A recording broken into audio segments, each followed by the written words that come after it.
பண்ணுறக்காண்டி நெத்திலி கருவாடை சுத்தம் பண்ணி எடுத்துக்கிட்டாச்சு. அதுக்கு தேவையான பொருட்களை ரெடி பண்ணி எடுத்துக்கிட்டாச்சு. நம்ம என்னென்ன பொருட்கள் எடுத்துருக்கோம்னா நான் சட்டியில் ஒவ்வொன்றா போடையில் நீங்கள் பார்த்து எளிமையாக சமைச்சிருவீங்க. இப்போ அடுப்பில் சட்டி வைப்போங்க. எண்ணெய் சூடாச்சுங்க. கடுகு போட்டுக்கிறோம். தேவையான கருவேப்பிலை போட்டுக்கிறோம். வத்தல் சேர்த்துக்கிறோம்.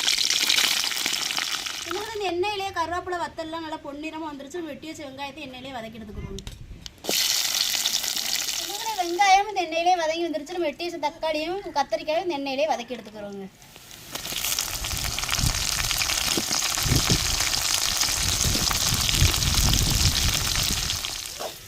வெங்காயம் தக்காளி கத்திரிக்காயெல்லாம் எண்ணெயிலே வதங்கி வந்துருச்சு. நம்ம கரைச்சி வச்ச புளியும் சேர்த்துக்கிறோங்க.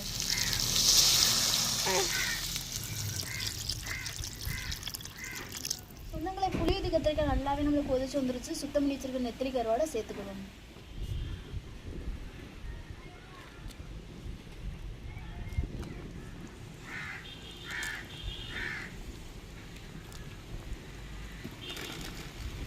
தேவையான உப்பு சேர்த்துக்கிறோங்க.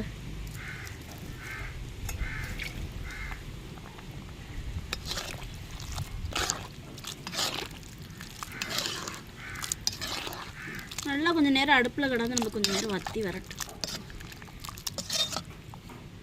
சொன்னவங்களே நெத்திலி கருவாடை வச்சு எப்படி எங்கள் ஊர் ஸ்டைலில் புளி ஊற்றி கத்திரிக்காய் பண்ணியிருந்தோன்னு எல்லாருமே வீடியோ பதிவில் பார்த்துருப்பீங்க.